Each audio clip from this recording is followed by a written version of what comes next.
입니다. 형제들아 너희는 함께 나를 본받으라. 그리고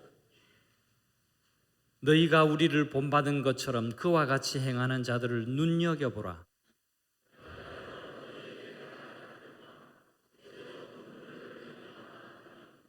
여러 사람들이 그리스도의 십자가의 원수로 행하느니라.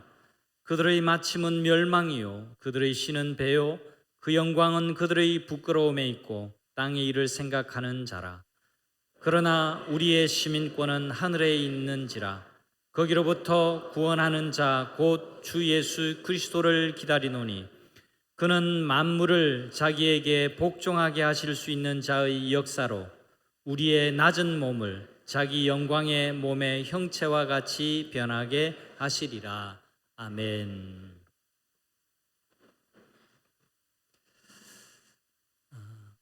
어떤 신사 아저씨가 상점에 들어가다가 흠칫하고 놀랐습니다. 입구에 커다란 개가 우두커니 하고 턱 하고 앉아 있는 걸 봤기 때문에 그렇습니다.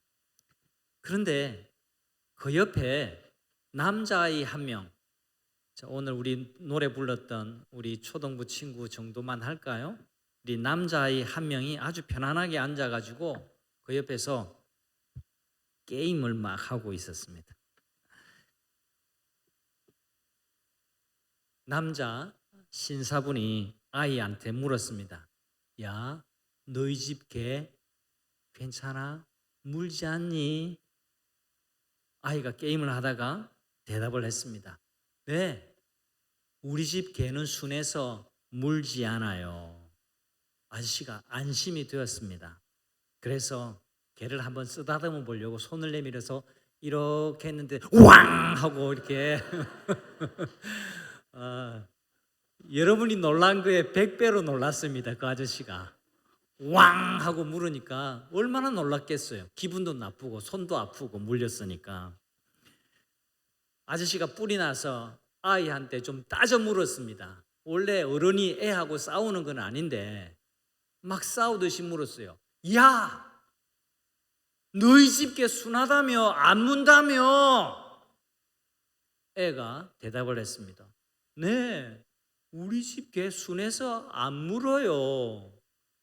근데 얘 우리 집 개 아니에요.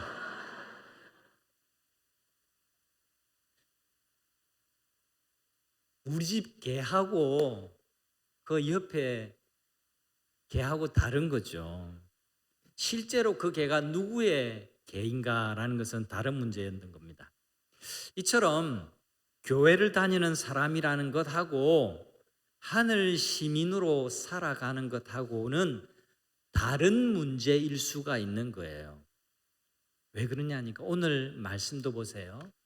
그게 반드시 같은 거라면 바울 사도가 빌립보 성도들에게 여러분의 시민권은 하늘에 있습니다라고 굳이 말하지 않았을 겁니다.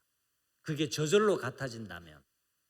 그런데 반드시 꼭 같지는 않거든요. 바울은 18절에서 이렇게 말하고 있습니다. 지금 이 편지를 쓰면서도 눈물을 흘리면서 말합니다. 여러분, 땅의 일을 생각하지 마세요. 너무 이 세상의 욕망을 따라서 살지 말라라는 권면을 바울이 눈물까지 흘리면서 편지하고 있다라고 그렇게 고백하고 있잖아요. 자, 3장 20절 말씀 오늘 핵심의 말씀 같이 읽어봅니다. 함께 합니다.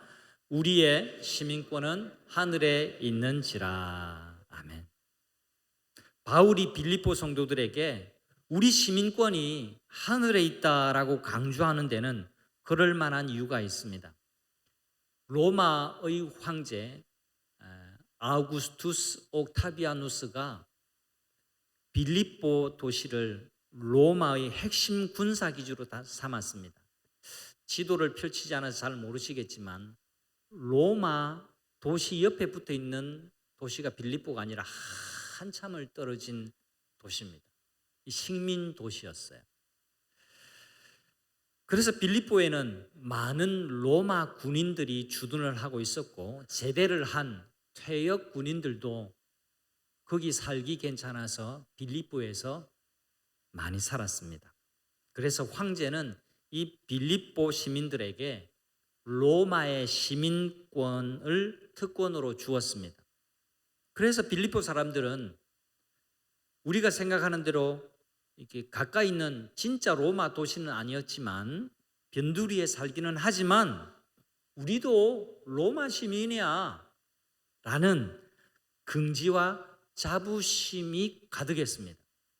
바울은 이런 맥락 속에서 빌립보 교회의 그리스도인들에게 지금 말하고 있는 겁니다. 여러분들이 로마의 시민권을 가진 사람들이라는 것을 좋아하시죠.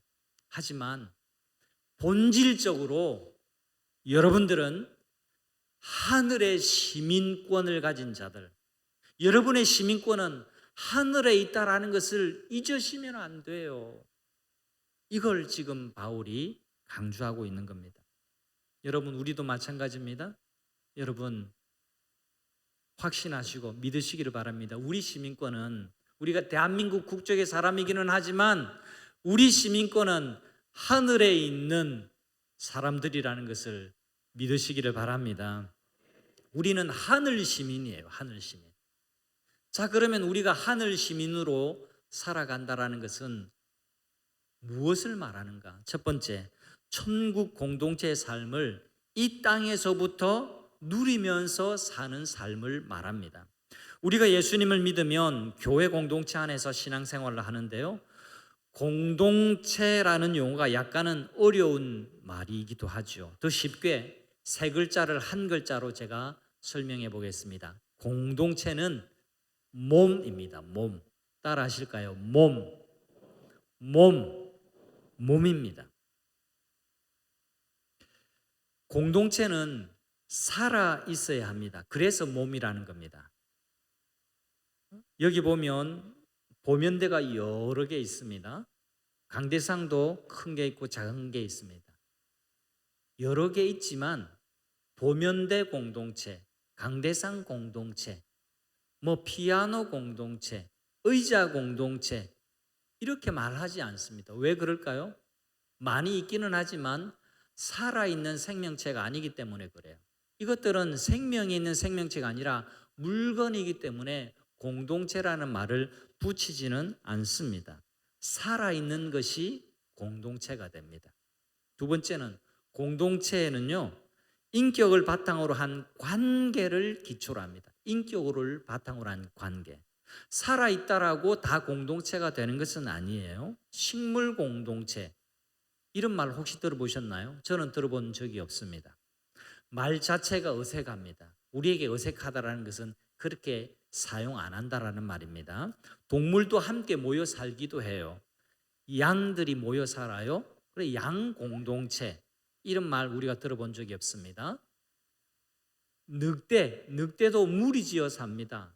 늑대의 습성을 제가 어디서 보니까 늑대도 기가 막히게 군집생활, 무리생활을 하는데요, 체계가 있어요. 이동을 할 때도 나이 많은 노련한 늑대가 선두에 서서 길을 인도합니다. 그리고 전투력이 강한 늑대 몇몇은 그 뒤를 따르고요. 그 다음에 그 뒤에 임신한 늑대, 아기 늑대들이 따라가고요. 제일 뒤에 대장 늑대가 뒤를 탁 보면서 그렇게 다 봐주면서 그렇게 간대요. 대단하죠. 그런데 늑대 공동체 이런 것도 우리가 들어본 적이 없어요. 그렇게 말하지도 않습니다. 살아있고 조직력이 있지만 늑대는 무리예요. 양도 무리예요. 살아있지만 그들은 공동체라고 말하지 않습니다. 왜요? 본능을 따라서 무리지어 살기 때문에 그렇습니다. 인격을 바탕으로 한, 인격을 기초로 한 공동체가 아니기 때문에 그건 무리라고 표현할 수밖에 없습니다. 공동체의 대표적인 모델은 가정과 교회입니다. 이 둘 다 하나님이 제정하시고 하나님이 만드신 공동체예요. 누구나 자기 몸은 끔찍하게 사랑하죠. 여기 자기 몸을 끔찍하게 생각하지 않는 사람이 없습니다. 자기 몸을 끔찍하게 생각해야 됩니다. 그게 자연스러운 거고 우리 모두 그렇게 해야 됩니다. 그게 당연하죠. 손은 발을 돌보고 아껴요. 우리 신체 중에 연약한 부분일수록, 약점이 있는 부분일수록 더 아낍니다. 저는 오른손보다 왼손을 더 아낍니다. 왼손에 제 흉터가 있거든요. 왼손이 더 못생겼어요. 그래서 제가 왼손은 더 잘 가꿉니다. 손톱을 깎을 때도 오른손보다 왼손이 시간이 더 많이 걸려요. 아프거나 다친 곳이 있다, 더 신경을 쓰지요. 여러분 다 그러시죠? 왜 그럴까요? 아픈 것, 지 혼자 아픈 게 아니라 다 아프니까. 그게 몸이거든요. 연결되어 있거든요. 이런 연결 관계를 가리켜서 유기체라 그럽니다. 우리 몸은 유기체예요. 우리 손 따로, 발 따로, 코 따로, 머리 따로, 배 따로 그렇게 있는 게 아니라, 우리 전혜경 집사님 혈소판 감소, 우리가 가볍게 생각할 게 아니라 엄청 위기였습니다. 근데 피가 조금, 피 속에서도 혈소판이라고 하는 그 성분, 그 부분이 확 주니까 몸 전체가 위기가 오잖아요. 유기적이거든요. 우리 몸이라는 게 긴밀하게 연결되어 있다라는 말입니다. 가정과 교회가 대표적인 공동체인데요, 다르게 말하자면 대표적인 몸이에요. 몸의 언어는 경쟁이 아닙니다. 사랑이고 돌봄입니다. 몸은 서로를 자연스럽게 존중합니다. 유기체의 모습이 그대로 공동체에도 적용이 됩니다. 오른손이 왼손을 시기하지 않아요. 야, 너 꼴 보기 싫어 죽겠어. 너는 맨날 좋은 것, 만난 거 먹기만 하잖아. 노래나 부르고. 너 꼴 보기 싫어. 나는 맨날 걸어 다니고 맨날 설거지하고. 제 이야기입니다. 너 입은 맨날 주는 밥이나 먹고 막 이렇게 하고 막. 여러분 이렇게 말할 수 있나요? 그렇지 않습니다.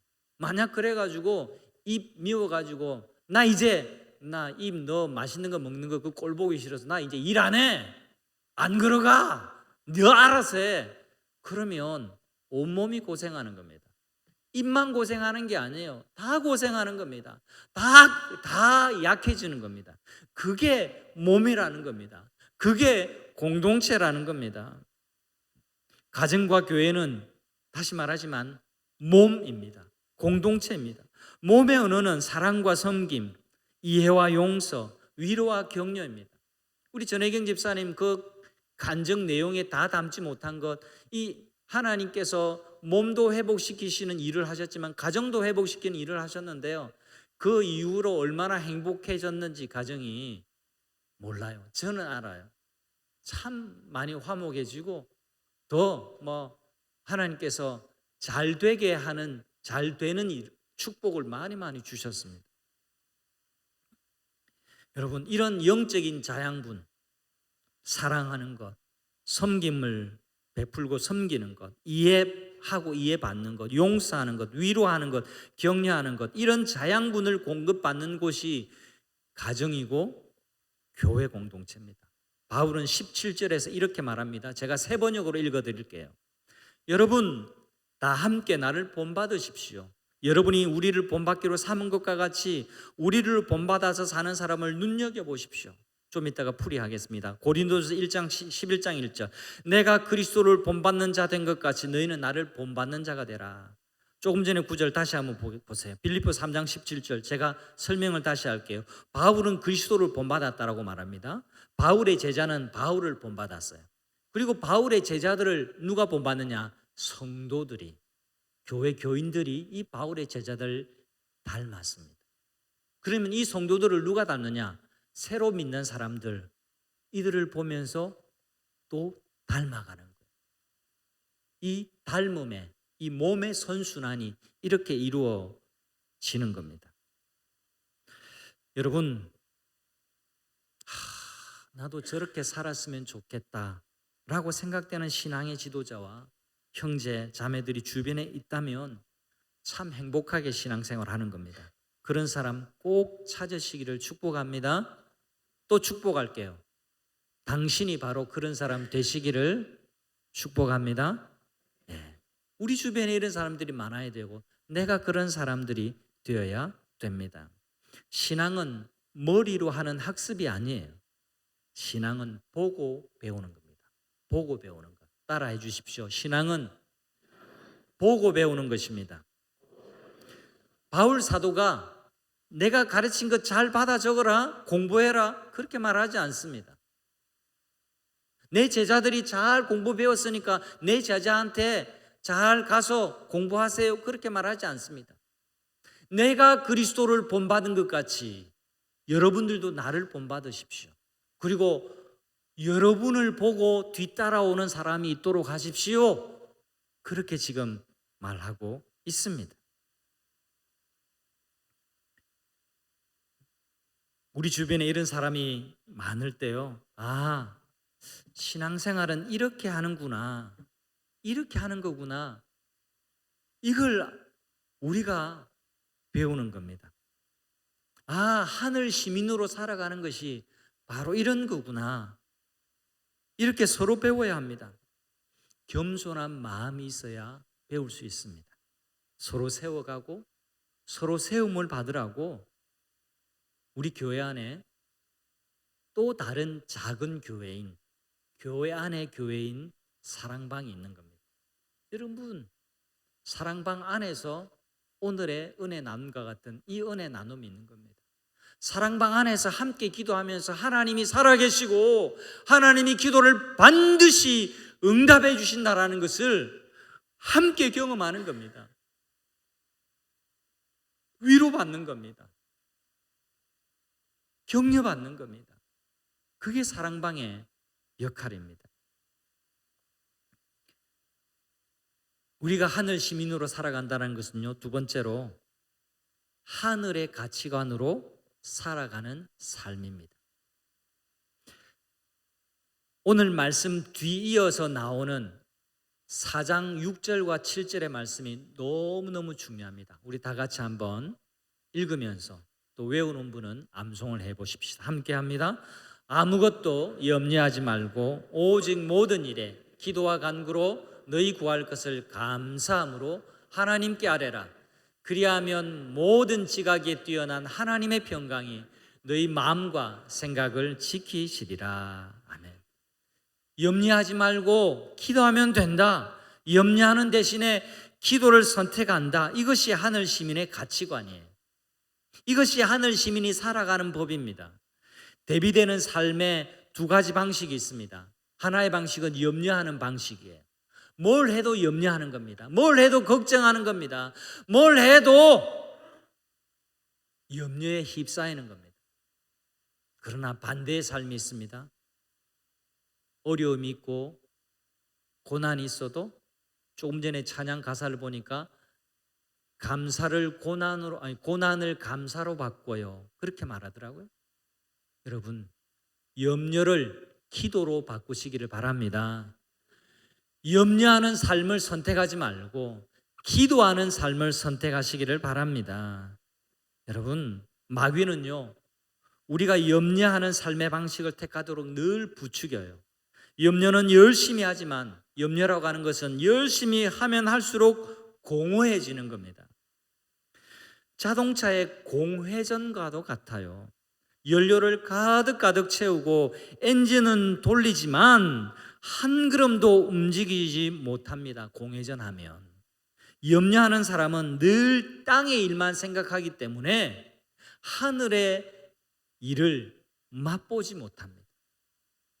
늘 염려에 매여서 걱정하고 또 걱정하고 또 연료 채우고 또 염려하고 또 엔진 돌리고 한 발자국도 못 움직이고 그렇게 한다라는 겁니다. 19절에 보면 저들은 땅의 일을 생각하는지라. 저들이 뭡니까? 염려를 선택하는 삶을 사는 사람들.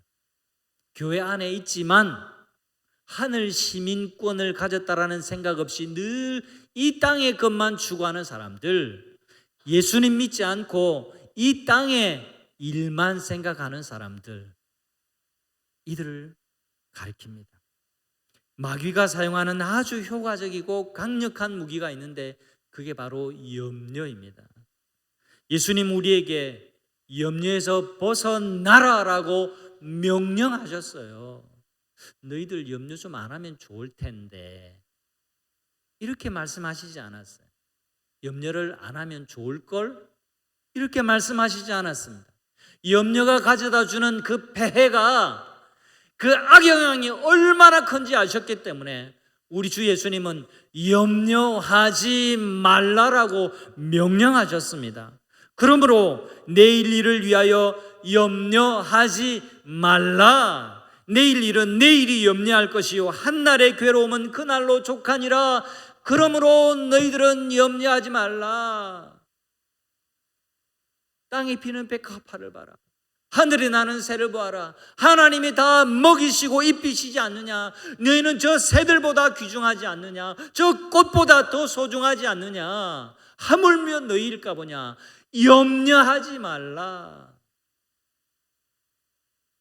주님은 염려하지 말라라고 단호하게 명령하십니다. 그리고 기도하라고 말씀하십니다. 염려하지 말고 기도하라. 염려는 내주고 그 염려를 기도로 바꾸라는 말씀입니다. 염려하는 시간 횟수를 한번 생각해 보세요. 일주일 동안 내가 얼마나 많은 염려를 했는가, 얼마나 많이 걱정하고 근심했는가, 그 시간 한번 따져보세요. 여러분, 공회전일 뿐입니다.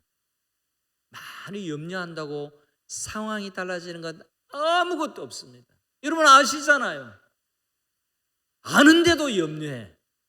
아는데도 걱정해. 기도는 안 해. 염려하는 시간, 걱정하는 시간과 횟수 대신에 기도하는 여러분 되시기를 우리 주님의 이름으로 권면하고 축복합니다. 어떤 결핍 때문에 불안하고 고통 상황에 있을 때에 염려를 택하기보다 주님을 더 의지해야 되겠다라는 쪽으로 마음의 기대를 가져가야 됩니다. 금주에 제가 아주 중요한 강의를 드렸는데 여러분 아시는 분은 아실 겁니다. 김의신 박사님이라고 명의가 있어요. 미국에서 의사를 하신 분인데 은퇴해서 지금 강연하시는데 김의신 박사님이 이렇게 말해요. 암 전문가입니다. 미국에서 의사 생활할 때 암이라고 환자들에게 말하잖아요. 미국 사람들은 암입니다 하면 울고불고 안 한대. 그런데 유독 우리나라 사람은 암입니다 하면 그때부터 들썩 주저앉고 울고 불고 난리가 난대요. 미국 사람한테 물었대요. 너희들은 왜 울고 불고 그리 안 하냐? 그 왜 그럴 거냐고. 감기도 불치병이고 암도 불치병이고. 여러분 감기 정복 못했습니다. 현대의학이. 감기는 매년 찾아옵니다. 감기 약 먹고 낫는다고 생각하지 마세요. 그냥 저절로 낫는 겁니다. 약은 조금 도와주는 것 뿐입니다. 그 강의를 들으면서 야, 이게 미국 사람, 우리나라 사람 이렇게 대비되는 게 아니라 비그리스도인, 그리스도인 이렇게 돼야 되겠다. 이번 주간에도 우리 교우 중에 한 분이 암 선고를 받았습니다. 그 앞주간에 제가 이 소식 모를 때 신방을 했습니다. 잘 살고 계십니까? 어떻게 살고 계십니까? 하다가 오늘 검진 받고 왔는데 수치가 좀 그렇다 합니다. 그리고 이제 일상에 또 얘기를 나누고 이렇게 기도를 했습니다. 지난주에 목사님 암이랍니다. 성도님께 제가 그랬습니다. 지난주 말씀 기억하십니까? 우리 말씀대로 한번 살아봅시다. 도리어 복음의 진전이 일어났다고 바울이 그렇게 고백했지 않습니까? 도리어의 은혜가 분명히 있게 될 겁니다. 제가 그걸 위해 기도하겠습니다. 하나님의 기가 막힌 반전의 기회가 될 줄 믿습니다. 받아들여요. 본인도 그렇게 생각한다고. 원치 않는 질병이 왔지만 가정에 복음이 들어오게 되고 가정이 변화되는 계기가 되기를 저도 기도하겠습니다. 목사님 울고 불고 안 해요. 담담하게 받아들이고 또 하나님이 이끄심을 기다리고 있습니다. 여러분 이 이야기가 내 이야기라고 한번 생각해 보세요. 사실 염려는 항상 있습니다. 누구에게나 있습니다. 주님도 우리에게 너에게 염려가 없기를 기도해라 이렇게 말씀하신 적은 없습니다. 그러지 않으셨어요. 염려는 어디에나 언제나 있습니다. 그러나 염려는 우리가 이겨낼 수 있습니다. 극복할 수 있습니다. 염려 대신에 기도를 선택하면 됩니다. 염려는 하나님과 점점 멀어지게 만듭니다. 그러나 기도하면 우리 영혼이 하나님과 연결되고 우리 삶이 하나님과 연결됨을 믿으시기를 바랍니다. 하나님이 우리의 작은 신음에도 귀 기울이심을 믿으시기를 바랍니다. 염려라는 연기가 비오를 때마다 연기를 덮어버리세요. 염려라는 연기가 우리 시야를 가리지 않게 하십시오. 바울은 염려 대신에 의미가 거의 동일한 기도, 간구, 하나님께 아뢰라 이 세 가지 말을 반복적으로 사용했는데 이것은 염려를 확실하게 누르고 기도하라라는 의미로 받아들일 수가 있습니다. 또 염려를 내려놓고 기도하면 미처 이전에 보지 못했던 감사거리를 발견하게 하실 때가 있습니다. 분명히 그게 염려거리가 맞아요. 염려거리는 아직 사라지지 않았어요. 암도 갑자기 없어지지 않았고 경제적인 어려움도 그대로 있습니다. 하지만 더 이상 그게 염려거리가 되지 않고 내 한 주먹거리도 되지 않는 별것 아닌 것처럼 느껴질 때가 있습니다. 기도할 때 말입니다. 왜요? 내 내공이 깊어졌기 때문에 그렇습니다. 우리가 가끔 초등학교를 이제 가끔 가봐요. 여러분 다들 느끼시죠? 초등학교 운동장이 원래 이리 작았나? 이런 생각 안 해보셔요?